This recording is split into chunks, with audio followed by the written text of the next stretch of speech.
j'ai vu Tron Legacy, une idée me hante.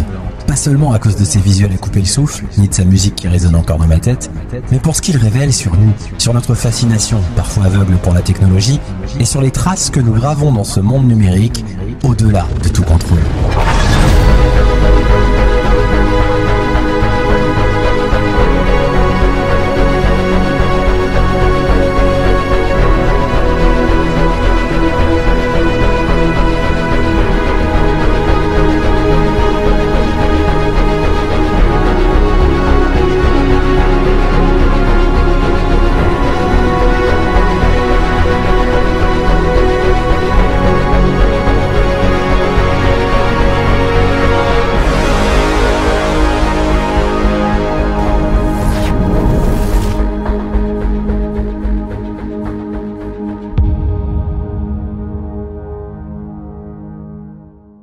À t'entendre, je vais le trouver là, à son bureau, en plein travail. Genre... salut, fiston. Dans Tron Legacy, Sam Flynn, fils du célèbre programmeur Kevin Flynn, est aspiré dans un monde numérique qu'a créé son père, la Grille. Ce dernier y est retenu prisonnier par Clou, un programme ayant pris le contrôle. Le film explore leurs retrouvailles et leur lutte contre Clou pour s'échapper de cet univers virtuel. Le film soulève des questions intemporelles sur l'obsession humaine pour le contrôle et la perfection, ainsi que sur les dangers de créer des entités qui nous dépassent. Il interroge notre dépendance à la technologie et les dangers d'un contrôle excessif. Clou, un programme initialement conçu pour perfectionner la grille, incarne les risques de l'obsession pour la perfection. À travers Sam et Kevin, le film aborde aussi les responsabilités et les erreurs des générations passées. La grille est une représentation stylisée du cyberespace, alliant minimalisme et futurisme, un hommage au début du numérique et à la science-fiction des années 80.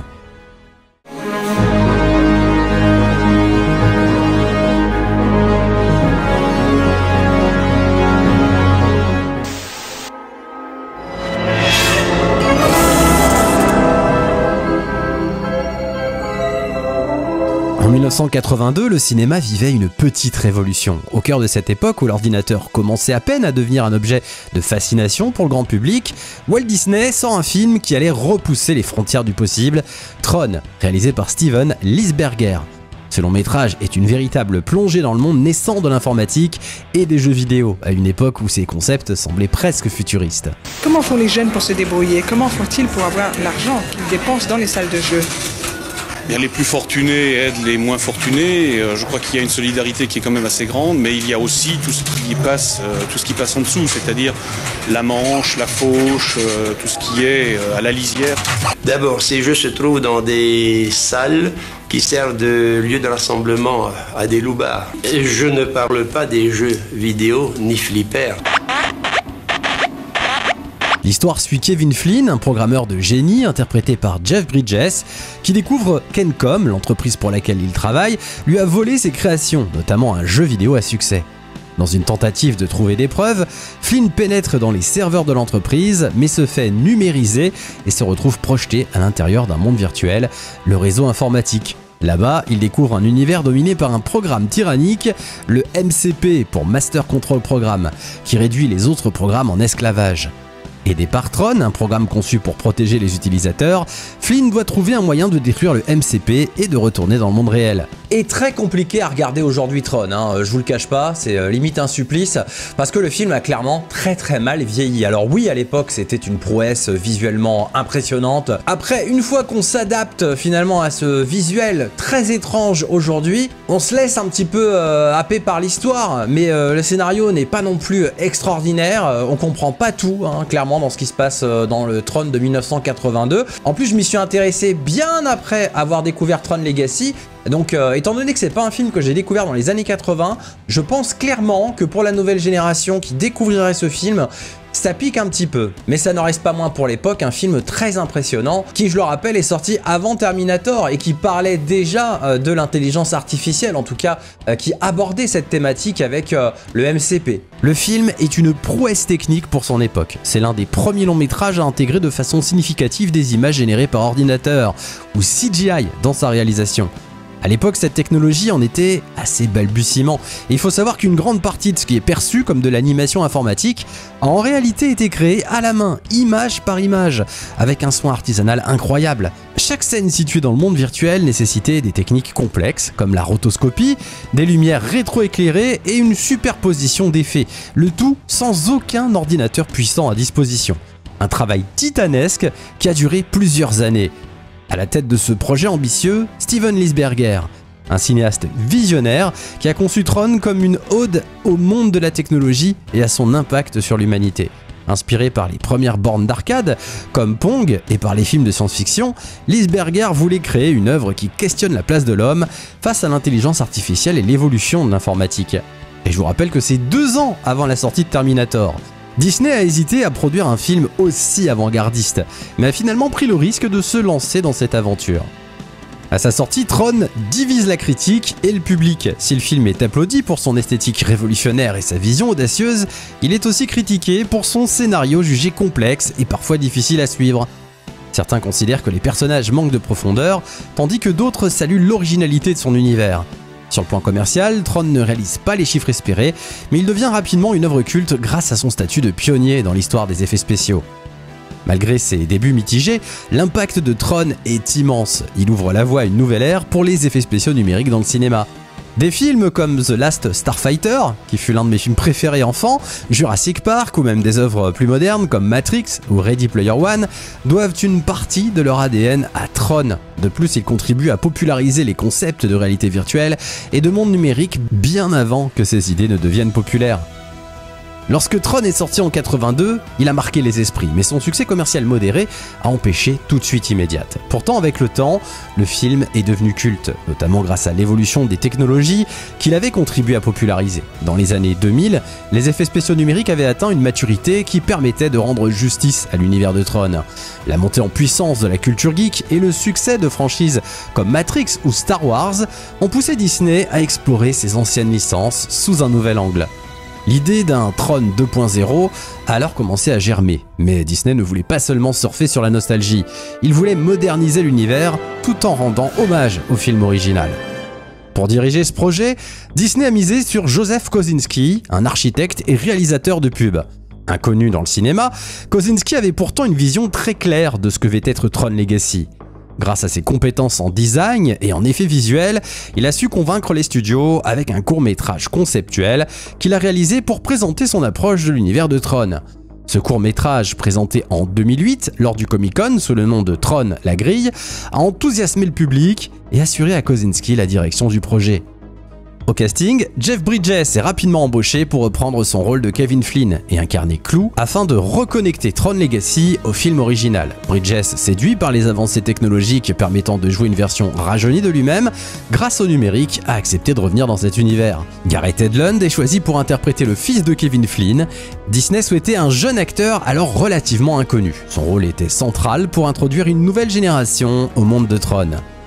Olivia Wilde incarne Cora, l'actrice a apporté une touche de modernité et de mystère au personnage de Cora, un ISO fascinant et loyal. Son look androgyne et sa présence à l'écran en ont rapidement fait un personnage emblématique du film. Enfin, Michael Sheen incarne Castor et Zouz. Il apporte au film une excentricité mémorable, jouant un programme flamboyant inspiré de figures comme David Bowie. En 2010, Disney était en pleine expansion de ses franchises cinématographiques, avec l'acquisition de Pixar et Marvel et la préparation du rachat de Lucasfilm. La compagnie cherchait également à exploiter ses propriétés existantes.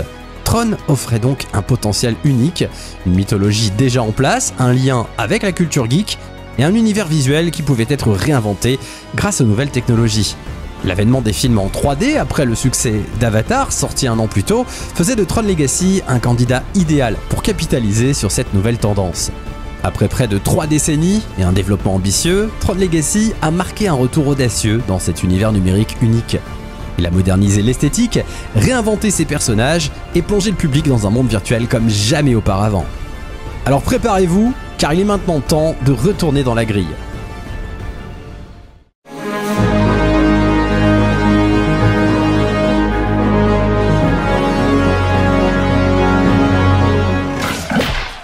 L'introduction nous plonge immédiatement dans l'ambiance unique de Tron Legacy grâce à l'incroyable musique des Daft Punk, qui reste pour moi l'une des plus grandes réussites du duo français. Kevin Flynn raconte à son fils Sam les événements survenus dans le premier film, avant de quitter la maison pour retourner au bureau, mais il ne reviendra jamais, disparaissant mystérieusement. Le deepfake de Jeff Bridges, bien que perfectible et un peu maladroit à l'œil, était en 2010 une prouesse technologique révolutionnaire. Devenu adulte, Sam chevauche sa moto Ducati et s'introduit chez Encom, la société d'informatique fondée par son père. Il le fait en plein conseil d'administration, où un nouveau programme développé par Dillinger, incarné par Cillian Murphy, est sur le point d'être lancé sur le marché. Cependant, Alan, toujours interprété par Bruce Boxleitner depuis le premier film, émet des doutes sur ce programme. Sam parvient à y introduire un virus, rendant ce logiciel gratuit pour tous. Puis dans une séquence spectaculaire, il saute du haut de l'immeuble, en parachute, à la manière de Batman. Vous êtes Monsieur Flynn? C'est la boîte de votre père. Ça ne l'est plus.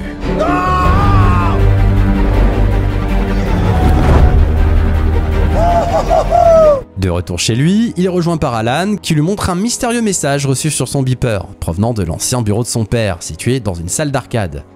Intrigué, Sam se rend sur place. La salle de jeu, fidèlement recréée par rapport au premier film, est accompagnée du titre Separate Ways du groupe Journey.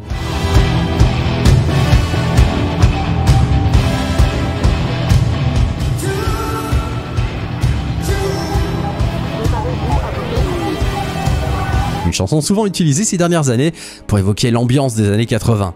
En explorant le bureau caché de son père, Sam est mystérieusement dématérialisé et transporté dans un monde virtuel, la grille. Cet univers numérique lui est totalement inconnu. Sélectionné pour participer au jeu, il est équipé d'un disque d'identité et d'un costume au design futuriste, avant d'être conduit dans une arène pour affronter d'autres compétiteurs.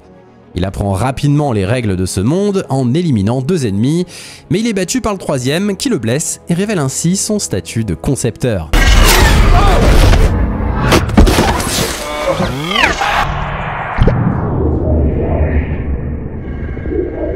Concepteur. Veuillez vous identifier. Programme. Je suis pas un programme. Je m'appelle Sam Flynn. Amène-le-moi. Conduit devant le maître des lieux, il découvre Clou, le double numérique de son père, qui ressemble à Kevin Flynn tel qu'il était 20 ans plus tôt. Clou s'empare du disque de Sam et le renvoie dans l'arène pour une épreuve de moto lumineuse.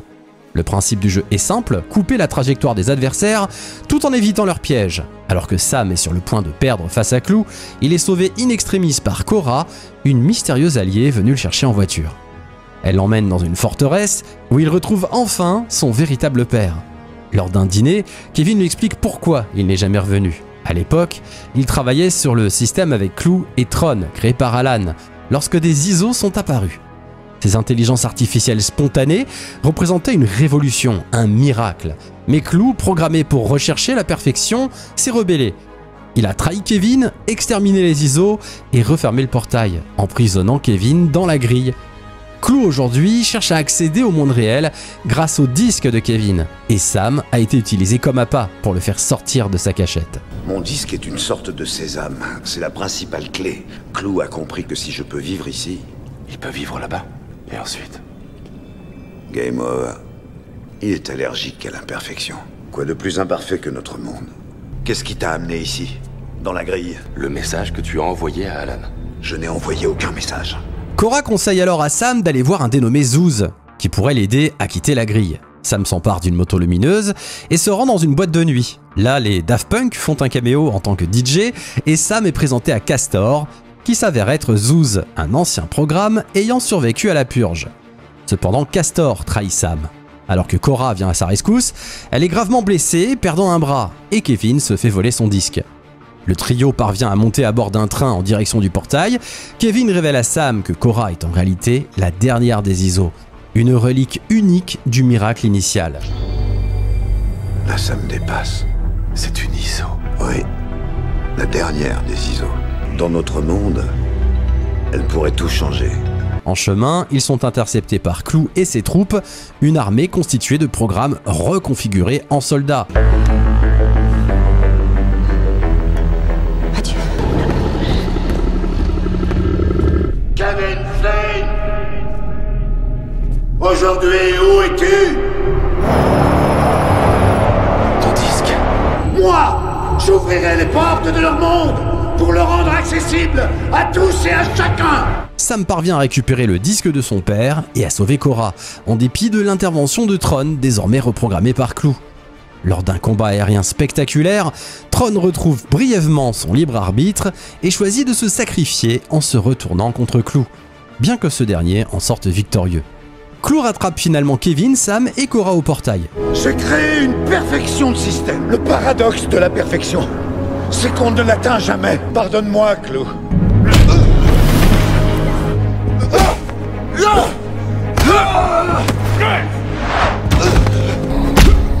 Papa! Tu savais que je te battrais. Et en fait, tu as fait tout ça pour lui. Pourquoi? Parce que c'est mon fils. Dans un ultime acte de sacrifice, Kevin affronte Clu, fusionne avec lui et provoque un redémarrage du système, détruisant à la fois Clu et lui-même. Sam et Cora parviennent à rejoindre le monde réel grâce au disque de Kevin. De retour à l'extérieur, Sam, désormais transformé par cette aventure, décide de reprendre les rênes d'Encom. Il part au lever du soleil avec Cora, qui découvre pour la première fois le monde réel. Et ce film est tellement classe. Alors moi c'est le premier film que j'ai découvert dans une salle IMAX. Il me semble d'ailleurs que c'était le tout premier film qui était proposé dans les salles IMAX en France. Donc ça reste évidemment une énorme claque quand tu le découvres au cinéma. Tellement il y a un sound design exceptionnel. La musique des Daft Punk évidemment, on ne cessera jamais de le répéter, mais elle est envoûtante comme jamais. Ça reste un film qui est vraiment fait pour les salles IMAX, pour la IMAX 3D. Il a été de toute façon conçu comme ça, pour être vu en IMAX 3D. Et on s'en aperçoit d'ailleurs puisqu'il y a des moments où le format passe de 2,35 à 1,78. Ces changements de ratio là me dérangent pas forcément, honnêtement. Quand c'est pas fait au milieu des scènes, en fait, moi ça me gêne pas. Et comme vous le savez sur la chaîne, j'adore vous proposer les coulisses des films et notamment parler des effets spéciaux. Ceux de Tron Legacy évidemment sont extraordinaires, beaucoup à vous dire là-dessus. Mais avant de poursuivre cette vidéo, pensez à vous abonner.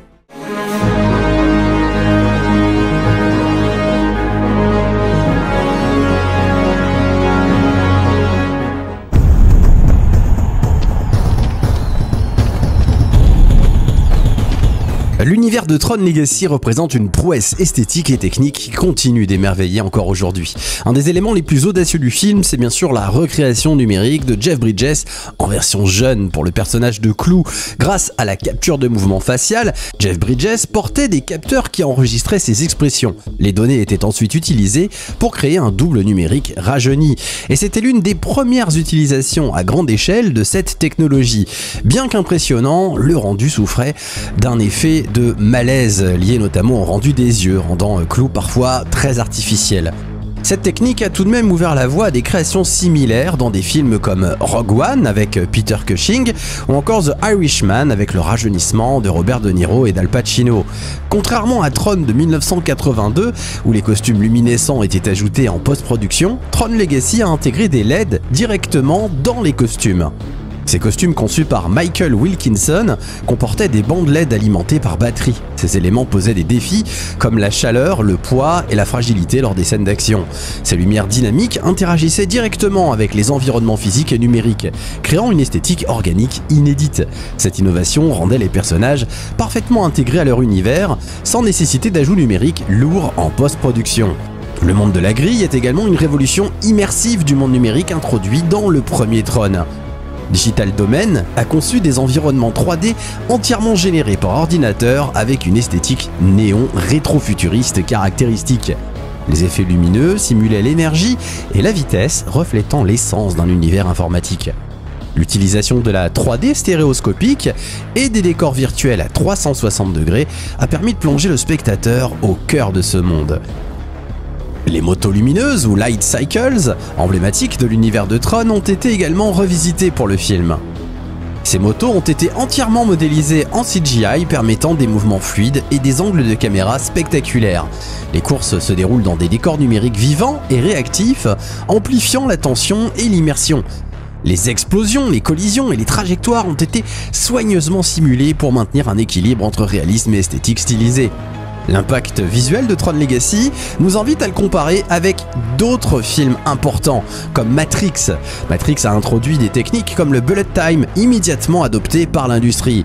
Tron Legacy, en revanche, se concentre sur des avancées plus techniques, comme la capture de mouvements facial et les environnements numériques qui ont influencé des œuvres ultérieures de manière très subtile. Avec Avatar, les deux films exploitent la capture de mouvement, mais avec des objectifs différents. Avatar privilégie l'émotion et la connexion avec ses personnages, tandis que Tron Legacy utilise les technologies pour sublimer le spectacle visuel. Et puis il y a bien sûr la bande originale des Daft Punk, un chef-d'œuvre sonore. Cette musique est un autre pilier de l'esthétique du film. Le duo a en effet fusionné musique électronique et orchestration symphonique, travaillant en harmonie avec les visuels. Les morceaux comme Dazed ou The Grid renforcent l'immersion dans l'univers, tandis que les sons et les mécaniques soulignent la tension dramatique. Cette bande-son a marqué la musique électronique contemporaine et reste une référence dans l'univers des bandes originales de films de science-fiction. Des centaines d'artistes ont travaillé sur ce film, avec certaines scènes nécessitant des semaines de travail. Digital Domain, la société fondée par James Cameron, Pixomondo et Prime Focus ont collaboré pour produire les effets repoussant les limites technologiques. Si Tron Legacy n'a pas eu l'impact immédiat de films comme Matrix, il a établi des bases solides pour les technologies de la capture de mouvement, de la 3D et de la création d'environnements numériques. Mais Tron Legacy est bien plus qu'un simple spectacle visuel, c'est une œuvre qui repousse les limites des effets spéciaux tout en construisant un univers rétro-futuriste fascinant. Si son impact sur l'industrie a été plus technique que culturel, son esthétique unique continue d'inspirer et de marquer l'imaginaire collectif.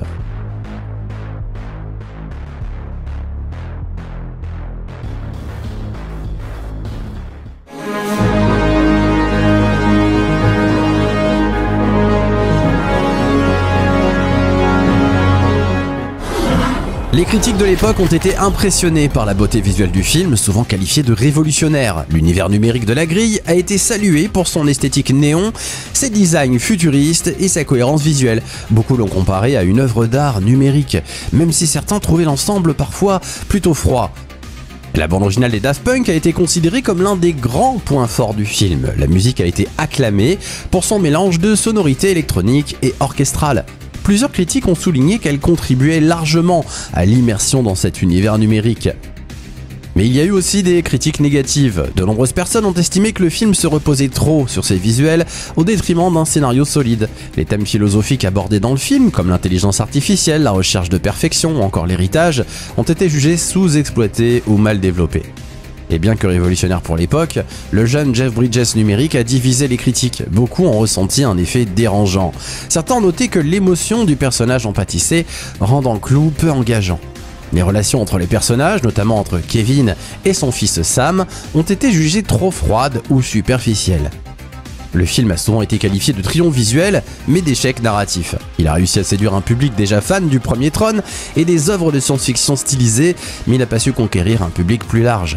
Malgré tout ça, Tron Legacy a été un succès commercial, récoltant 400 millions de dollars au box-office mondial. Le film a contribué à maintenir la pertinence de la franchise et a permis à Disney d'étendre son univers, notamment avec des attractions dans plusieurs de ses parcs, comme à Shanghai ou à Walt Disney World en Floride.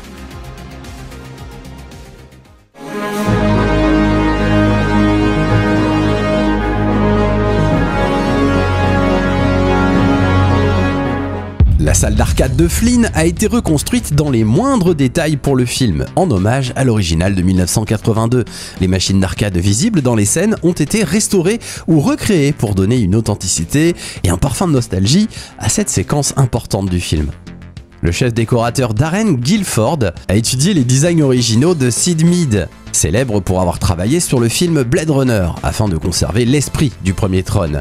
Sid Mead lui-même a été consulté pour certains aspects du design de Tron Legacy, notamment les véhicules et les environnements de la grille. Les motos lumineuses emblématiques ont été conçues par Daniel Simon, un spécialiste des concepts futuristes, qui a également travaillé sur Oblivion. Une moto réelle, inspirée des designs du film, a d'ailleurs été fabriquée et vendue aux enchères après la sortie du film, attirant l'attention des collectionneurs. Les scènes de la grille ont été tournées principalement en studio, mais les conditions étaient exigeantes. Il fallait des plateaux sombres pour mieux intégrer les LED des costumes et maximiser l'effet des environnements numériques. Les acteurs ont dû répéter leurs mouvements minutieusement pour s'adapter aux contraintes imposées par les costumes rigides et le manque de visibilité sur les décors numériques. Pour composer la bande-son, Daft Punk a installé un studio temporaire à Los Angeles et collaboré avec un orchestre de 85 musiciens. Thomas Bangalter et Guy Manuel de Homem Christo, connus pour leur approche perfectionniste, ont également supervisé le mixage de la musique pour que chaque note s'intègre parfaitement au visuel. Le film a été tourné en 3D native à l'aide de caméras fusion 3D développées par James Cameron pour Avatar. Cela a permis d'accentuer l'immersion dans la grille et d'obtenir des plans spectaculaires en profondeur. Olivia Wilde et Gareth Edlund ont suivi des entraînements intensifs pour réaliser eux-mêmes certaines scènes d'action. Wilde a dû par exemple apprendre des techniques de combat chorégraphiées, tandis qu'Edlund s'est familiarisé avec les cascades en moto pour certaines séquences. Pour la promotion du film, Disney a organisé des avant-premières dans des salles équipées de la meilleure technologie 3D afin de mettre en valeur les visuels de la grille. Le stand de Tron Legacy au Comic-Con de San Diego en 2010 a par exemple marqué les esprits avec des projections immersives et la présentation des costumes lumineux. Le film aborde également des concepts philosophiques comme la création d'intelligence artificielle indépendante, les ISO. Des algorithmes isomorphes. Une nouvelle forme de vie. Ils se sont manifestés d'eux-mêmes, comme des flammes. D'où venaient-ils? En vérité, ils venaient de nulle part, profondément naïfs. Porteurs d'une sagesse inconcevable. La maladie de l'histoire ancienne, la science, la philosophie, les théories, la conception qu'avait l'homme de l'univers, tout était à revoir. Cette idée est inspirée par la singularité technologique, un concept qui postule qu'un jour, l'intelligence artificielle pourrait dépasser celle des humains.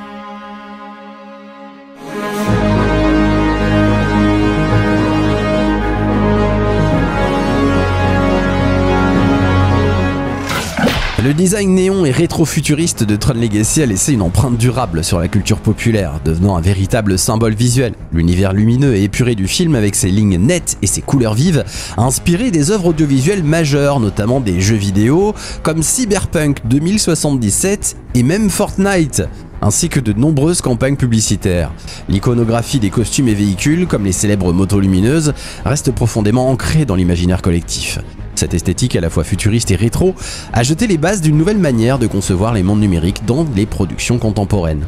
La bande-son de Tron Legacy, composée par Daft Punk, a réinventé l'importance de la musique électro dans les blockbusters.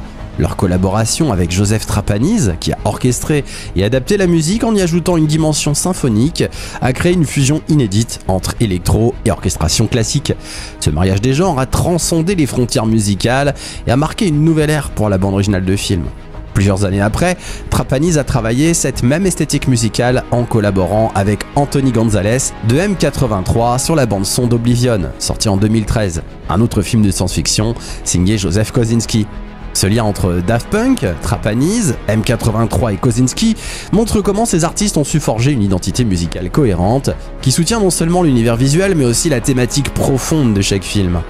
L'impact de Tron Legacy sur la science-fiction, les jeux vidéo et l'esthétique néon est indéniable. Le film a profondément influencé l'apparence de nombreux jeux vidéo futuristes, ainsi que la représentation du monde numérique au cinéma. Il a fait écho à une époque où l'influence de l'ère numérique commençait à se faire sentir dans toutes les sphères de la société. Une époque où la frontière entre le réel et le virtuel devenait de plus en plus floue. Tron Legacy n'est pas seulement une œuvre visuellement révolutionnaire, mais un tournant dans la manière dont les films de science-fiction utilisent la technologie pour créer un univers immersif et spectaculaire. À travers des effets spéciaux de pointe, une bande-son inoubliable des Daft Punk et un univers esthétique néon distinctif, le film a redéfini les standards visuels et sonores du genre. Si son scénario et ses personnages n'ont pas toujours répondu aux attentes de tout le monde, ses avancées techniques et son influence culturelle demeurent indéniables. En redéfinissant l'intersection entre technologie, musique et cinéma, Tron Legacy a ouvert la voie à de futures innovations dans le domaine des effets visuels et a largement contribué à façonner l'identité de la science-fiction d'aujourd'hui. Près de 15 ans plus tard, le film continue d'influencer, de fasciner et de stimuler l'imagination des créateurs et des spectateurs. Il est selon moi bien plus qu'un simple blockbuster. C'est une œuvre qui a su marier technique et art pour proposer une vision unique du futur numérique. Tron Legacy a su allier une esthétique futuriste à un message intemporel sur les relations entre l'homme et la technologie. Une œuvre qui, malgré ses failles, restera gravée dans l'histoire du cinéma comme une référence incontournable. Halte, identifie-toi à programme. Je vais prendre ce véhicule. Tu n'es pas autorisé à le faire. Il vous attendait, monsieur. Prenez garde à la marche en montant à bord. On évoque toujours énormément d'œuvres et de films dans toutes les vidéos de la chaîne.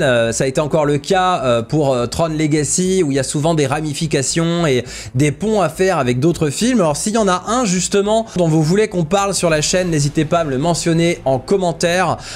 S'il y a des films qui reviennent régulièrement, bah évidemment que je m'y plongerai pour vous, hein. Ça reste aussi votre chaîne. Merci de la soutenir encore une fois. Likez, commentez, partagez comme d'habitude cette vidéo autour de vous.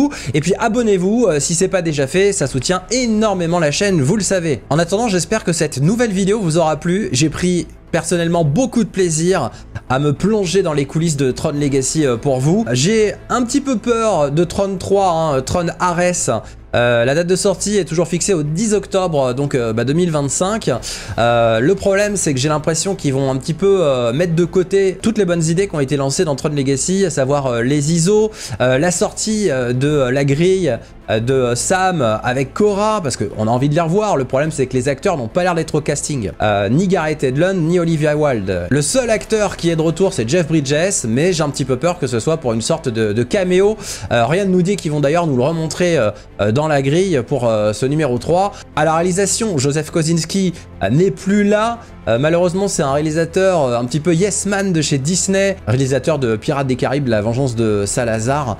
Donc j'ai un petit peu peur, honnêtement, que ce film soit une vraie déception, et clairement, on n'aura pas du tout le même effet waouh qu'on a eu avec Tron Legacy, qui était révolutionnaire à plus d'un titre. Mais c'était pour ça que c'était important pour moi de vous parler de ce film, pour vraiment prendre la mesure de ce que ce film a apporté au cinéma. Ça prouve aussi que Disney a été capable dans le passé de prendre des risques, parce que produire Tron Legacy, c'était franchement pas si évident que ça. Ils sont encore capables de prendre des risques, puisque c'est quand même eux qui sont derrière la production de Tron Ares. Donc est-ce qu'il y a un changement qui est en train de s'opérer chez Disney? Je ne sais pas, ça c'est un autre débat qu'on aura peut-être un jour en live. D'ailleurs n'hésitez pas à me rejoindre sur mes autres réseaux, hein. Je vous les mets en description de chacune des vidéos comme d'habitude. Si vous voulez devenir membre soutien, n'hésitez pas, ça vous donne accès à de nombreux privilèges et vous le savez, ça soutient financièrement la chaîne. J'espère que l'ambiance de toutes ces vidéos vous plaît. Je passe pas mal de temps à essayer de vous mettre dans un cocon, vraiment de vous immerger totalement dans l'univers des films dont je vous raconte l'histoire. C'est le but, hein. J'espère que cette chaîne elle ne ressemble pas aux autres. Et il me reste plus qu'à vous dire, comme d'habitude, soyez heureux.